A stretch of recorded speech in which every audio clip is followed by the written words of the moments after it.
Good evening, this is कैसर बारी from बारी law associates. दोस्तों कैसे हैं आप? आज बारी लॉ एसोसिएट वाला जो है बंदा ये कहाँ पे घूम रहा है, और जहाँ पे भी हूँ आपके साथ ही हूँ, और इमिग्रेशन जो है वो भी साथ साथ ही है।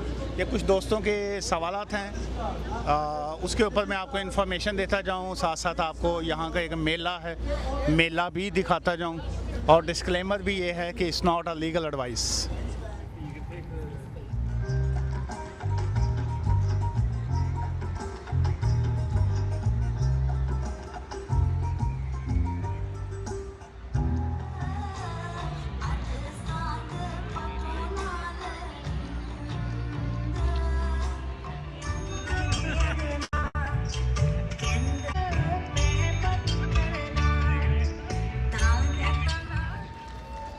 अच्छा जी, ये किसी ने पूछा हुआ था, ये किसी का कमेंट है एक्चुअली। उन्होंने कहा अगर कोई शख्स जो है वो ऑलरेडी स्किल्ड वर्कर वीज़ा पे यहाँ पे हो, उनके डिपेंडेंट्स जो हैं वो भी साथ हों, और कोई और ख़तून है वो जो है वो भी इंडिपेंडेंट अपने ओन वीज़ा पे हो, तो क्या जो है वो मैं उसके साथ जो है वो सेकंड मैरिज कर सकता हूँ। उसका इमिग्रेशन से कोई लेना देना नहीं है।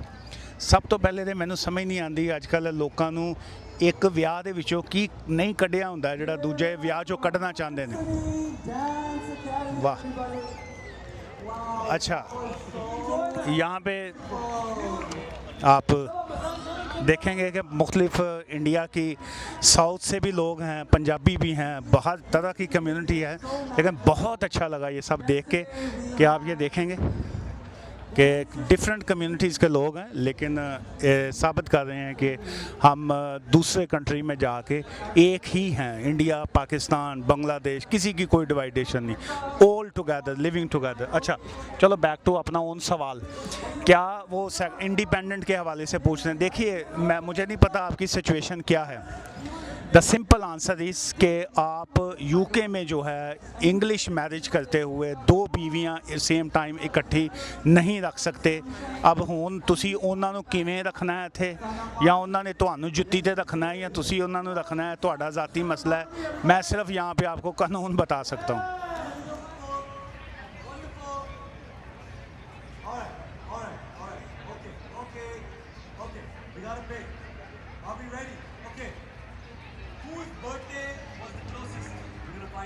Age of 5. Beautiful. His mother takes training, and you know what he said? He said that when my mother used to किसी wake me का up. कमेंट था कि जी के आप एक वीडियो बना दीजिए, new changes on skilled worker visa and immigration bell.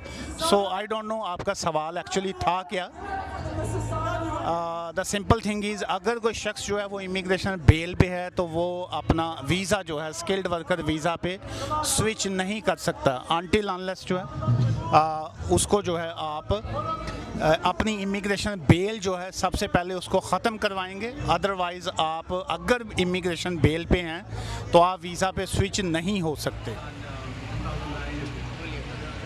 किसी का एक सवाल है, उन्होंने कहा जी कि मेरे और मेरे हस्बैंड की जो है वो सेपरेशन हो चुकी है, तो बच्चे जो हैं वो मेरे पास हैं, तो क्या मेरे हस्बैंड जो हैं वो बच्चों की बेस के ऊपर अपना वीज़ा जो है वो ले सकते हैं। नंबर एक तो ये है कि मुझे नहीं पता आप उनको वीज़ा दिलवाना चाहती हैं, या आपके जहन में है कि कितने अल्लाह करे उन्हें वीज़ा ना लग जावे।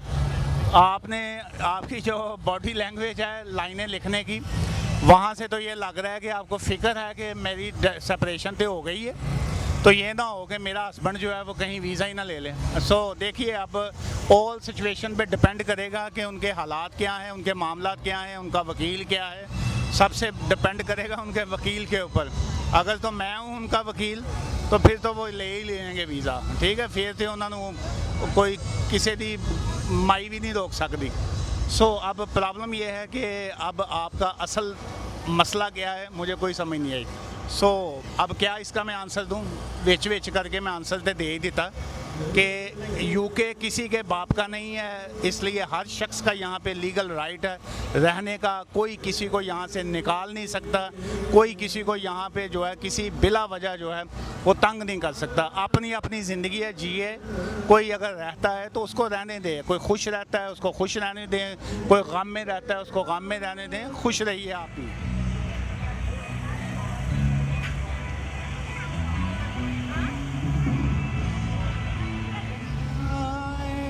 क्या बात।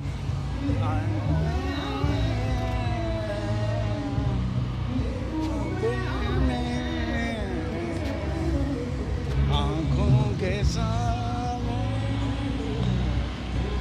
नहीं जी दोस्तों, थोड़ा सा और आपको मैं सराउंडिंग दिखा दूँ।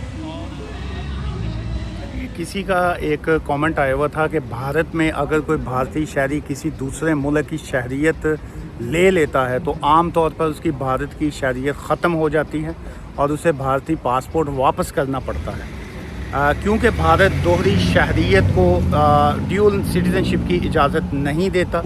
सो इस हवाले से उन्होंने इसकी तफसील लिखी है कि जी कि वो ऐसे है तो पाकिस्तान अगर ख़त्म कर देता है दोहरी शहरियत तो इसमें क्या इश्यूज़ हैं। देखिए अब इसमें इन्होंने OCI जो कार्ड है इंडिया का, ओवरसीज़ सिटीज़नशिप कार्ड जो है उसका भी मेंशन किया कि वहाँ पे कार्ड दे दिया जाता है।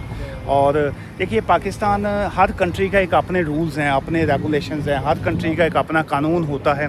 अगर हम मिडल ईस्ट की बात करते हैं तो मिडल ईस्ट इस्लामिक कंट्री हैं सारे, वो जो है वो तो सिवाय आपको रेजिडेंसी हैं वीज़ा के अलावा कुछ भी नहीं देंगे। वो अब कई लोग हैं पिछले 25 सालों से हैं वहाँ पे, लेकिन हाथ उनके कुछ नहीं आता। बट अल्टीमेट उनको अपना इंडिया, पाकिस्तान या जहाँ से भी वो आए हैं वो वापस जाना पड़ता है। सेम ऐसे ही यूरोप जो हैं वो अपना पासपोर्ट दे देते हैं। पाकिस्तान जो है वो ड्यूल नेशनैलिटी को अलाउ किया हुआ है। वहाँ पे सियासी प्रॉब्लम्स ऐसे हैं कि अगर वो इस तरह का काम करेंगे, अगर कि जी के चलें पाकिस्तान में पासपोर्ट वो ख़त्म कर दें, इंटरनेशनल जो है सब आप एक पासपोर्ट रख सकें जहाँ का आप लेंगे, तो प्रॉब्लम ये है। फॉर एग्ज़ाम्पल यहाँ पे अब PTI है, उन्होंने कहना जी ये जानबूझ के जो है किया है। अच्छा, ये मुझे लगता था कि ये जो है ना ये खुबानियाँ हैं, पता नहीं जिन्होंने एप्रीकोट कही था तो या पता नहीं क्या है, उनमें खा गया ना फुड़क जावा पता नहीं की। सो इस वजह से जो है हर कंट्री का एक अपने रूल्स होते हैं। सो इस वजह से मैं समझता हूँ कि पाकिस्तान में शायद पॉलिटिकल रीज़न्स हैं जिसकी वजह से वो इसको अलाउ नहीं कर रहे। अदरवाइज़ तो जो है अगर करते हैं जैसे उनका है इंडिया ने किया हुआ है, तो इसमें आई डोंट नो कि क्या इसमें पॉजिटिव है क्या नेगेटिविटी है। क्योंकि नहीं भी अगर पाकिस्तानी पासपोर्ट होता किसी के पास, तो अगर उनका आपके पास ओवरसीज़ कार्ड है, नीकोप कार्ड जिसको कहते हैं, नाइकोप कार्ड, तो स्टिल जो है आप अपने मुल्क जा सकते हैं। लेकिन अभी मैं बहुत से इंडियंस जो मेरे क्लाइंट्स हैं उनसे जब गपशप होती है वो कहते हैं जी कि हमारे पास चाहे हमने पासपोर्ट अपना ख़त्म कर दिया हुआ है, नहीं है अभी हमारे पास यूरोप का ही पासपोर्ट है, लेकिन उसके बावजूद जो है वो कहते हैं जी इंडिया के लिए हमारा दिल जो है वो आज भी धड़कता है और इंडिया जो है वो हमारी जान है। तो हमारे पास चाहे पासपोर्ट नहीं है तो इससे कोई फ़र्क नहीं पड़ता। हम कभी भी अगर ज़रूरत पड़ेगी तो हम जो है हमारे पास UK का या कनाडा का कहीं का भी पासपोर्ट है तो हम एनी टाइम छोड़ के जा सकते हैं। मैंने एक शख्स को जो नहीं देखा कि वो कहे कि हाँ जी मैंने कोई फ़र्क नहीं है या कोई, वो कहते हैं जी कि स्टिल हम जो है अपने रूट से जुड़े हुए लोग।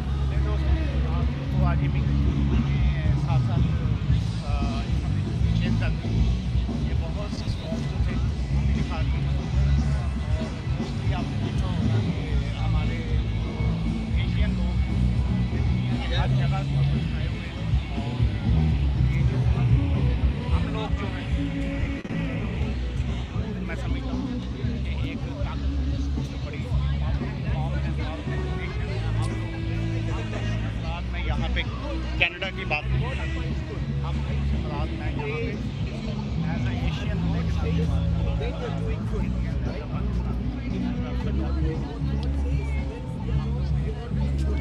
हम थोड़ा सा अफसोस होता है जब हम एक दूसरे की जो है वो सपोर्ट नहीं करते। सो रिक्वेस्ट है आप दोस्तों से कि आपका जो बिज़नेस है आप अपने बिज़नेस के हवाले से अपना काम किया करें, जो आपके लीगल राइट्स हैं। मैं वकील हूँ, मैं फ़ीस चार्ज करता हूँ, मैं बिल्कुल लेता हूँ, लेकिन काम ईमानदारी से करता हूँ। सेम ऐसे ही आप लोगों से भी यही है, अपना काम ईमानदारी से कीजिए और कम्युनिटी की ईमानदारी से खिदमत करें। दुआ में याद रखिएगा। Take care, bye for now.